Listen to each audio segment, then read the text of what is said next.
কথা অনেক হয়েছে, এখন কাজ করার সময়। আজকে নীতিগতভাবে আমরা কয়েকটা কথা বলবো যে এই পরিস্থিতিতে আমরা আসলে কি করতে পারি। সর্বপ্রথম যে বিষয়টি আমি দৃষ্টি আকর্ষণ করতে চাই সেটা আমি আমার মাননীয় এবং শ্রদ্ধেয় ওলামায়ে কেরামের দৃষ্টি আকর্ষণ করতে চাই। পরিষদ কর্তৃক আয়োজিত মজলিস তত্ত্বাবধানে হরতাল উচ্চমার ফলে বিক্ষোভ দুর্বার সমাবেশে এখন বক্তব্য রাখবেন প্রখ্যাত মিডিয়া ব্যক্তিত্ব সংগ্রামী জনতা মুফতি আবুল বাহা মোহাম্মদ আদনান। মুফতি আবুল বাহা মোহাম্মদ আদনান।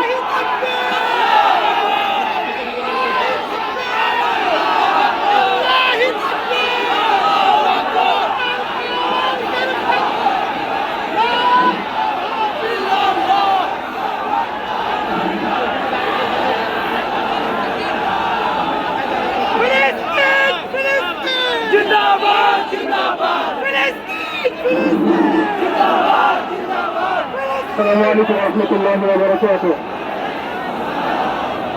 إن الحمد لله نحمده ونصلي على رسوله الكريم. أما بعد.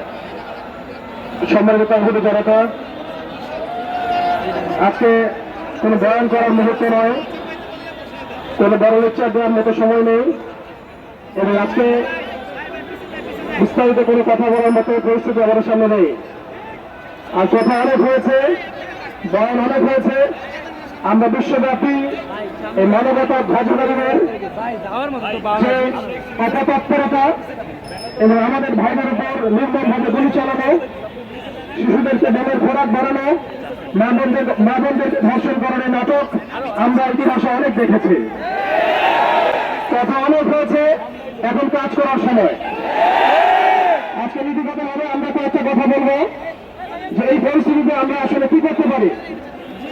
সর্বপ্রথম যে বিষয়টি আমি দৃষ্টি আকর্ষণ করতে চাই সেটা আমি আমার মাননীয় এবং শ্রদ্ধেয় ওলামায়ে কেরামের দৃষ্টি আকর্ষণ করতে চাই।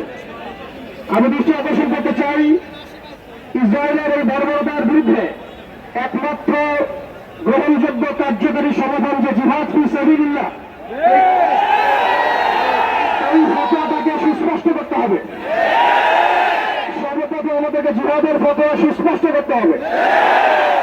জিহাদ ফি সাবিলিল্লাহ ছাড়া ইসরায়েল সংকট, ফিলিস্তিন সংকট সমাধানের দ্বিতীয় কোনো পদ্ধতি যে নেই, এটা আমাদের জনগণকে বোঝাতে হবে। ওযু, গোসল, নামাজ, রোজার মাসালা যেভাবে শিখি, ঠিক সেভাবে জিহাদ ফি সাবিলিল্লাহর মাসালাও শিখতে হবে। প্রতিটা নিজামের মধ্যে, পাঠ্যপুস্তকের মধ্যে এই মাসালার বিষয়গুলো, এর ফরজিয়াতের বিষয়গুলো অন্তর্ভুক্ত করতে হবে। দ্বিতীয় কথা যেটা বলতে চাই, ইসরায়েল একা শক্তিশালী হয় নাই, সুদীর্ঘ সময় পর্যন্ত ব্রিটেন তাকে সহযোগিতা করেছে। তারাই একত্রে হাত মিলিয়ে অটোম্যানদের উৎখাত করেছিল। এর পরবর্তীতে পুরো পশ্চিমা বিশ্ব তাকে সহযোগিতা করেছে, আজও করে যাচ্ছে। আমরা ইসরায়েলের ব্যাপারে সোচ্চার, কিন্তু তার বন্ধুদেরকে আমরা যদি বন্ধুরূপে গ্রহণ করি তাহলে এটা হবে একটা বিচারিত, একটা মুনাফিক আচরণ। আজকে ইসরায়েল টিকে আছে আমেরিকার উপরে। আমরা সুস্পষ্ট বলতে চাই, এই সাপের মাথা ইসরায়েল নয়, এই সাপের মাথা, মূল মাথা হচ্ছে আমেরিকা। আমরা সাপের লেজ দিয়ে কথা বলছি, কিন্তু মাথার কৌশলের ঘেরাও করার মতো সাহস আমাদের হচ্ছে না। তাদের প্রতিনিধিকে ডেকে এনে জিজ্ঞাসাবাদ করার মতো সাহস আমাদের হচ্ছে না। আমরা ইসরায়েল